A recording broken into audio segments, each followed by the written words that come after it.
Welcome back, welcome back.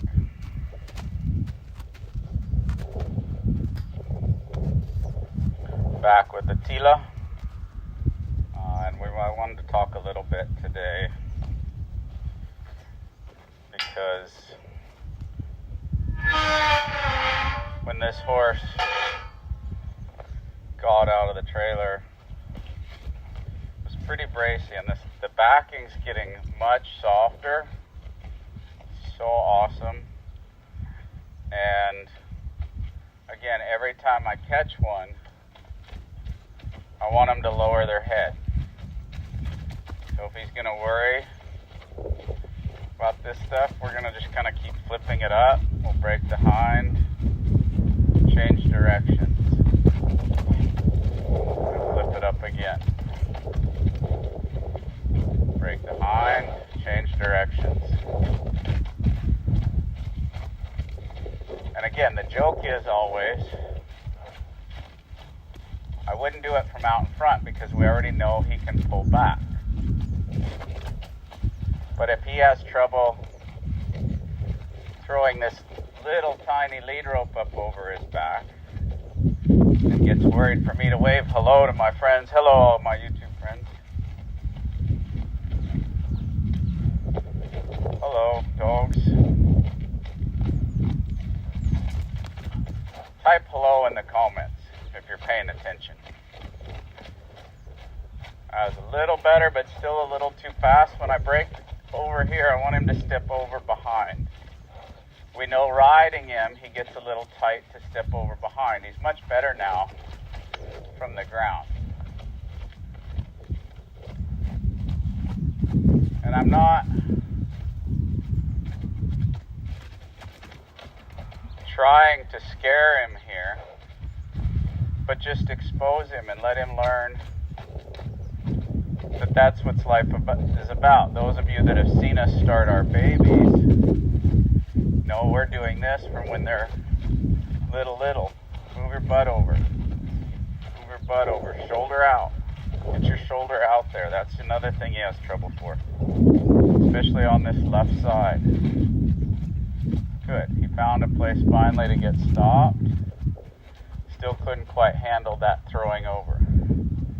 We just work at it. That's why we get horses ready to ride and do our groundwork. Good. Build some confidence, build some feel. You only work with them maybe an hour or two at a time, but yet they have, even in that day, 20 some hours by themselves. Lightning storm last night, maybe that scared them. Again, we learn what we live and we live what we learn. So there'll be things that the horses learn that we need them to unlearn so that they look to us for trust. Good. That time he didn't have to run away. A little bracy, but again, on a horse that pulls back, we've been working on him getting his head down.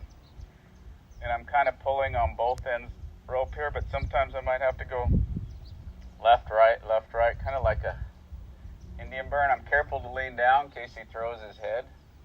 I don't want my snot blocker to get knocked there. Good, and another thing, like I said, he's much lighter to back, and we need that. But we want him going in a diagonal pair there, and then I'm going to come forward, and you can see him kind of brace his head. And I'd like to get that there to where it flows. I'm constantly working on that until he can flow both back and forward without kind of bracing there and coming back tight with his feet. So those are some things that I'll work on. I work on hindquarters, front quarters, and essentially I'm trying to get him, been a minute or two, I kind of whacked him in the belly. That was rude, so rude. So he might be a little jumpy. Good, he tolerated it. But I want him light to drive, send out here. See, See, and this is some of that getting over leading back. When he can follow this float nice, that'll just help us with our pulling back issue. When he can follow this float nice out there, follow a feel.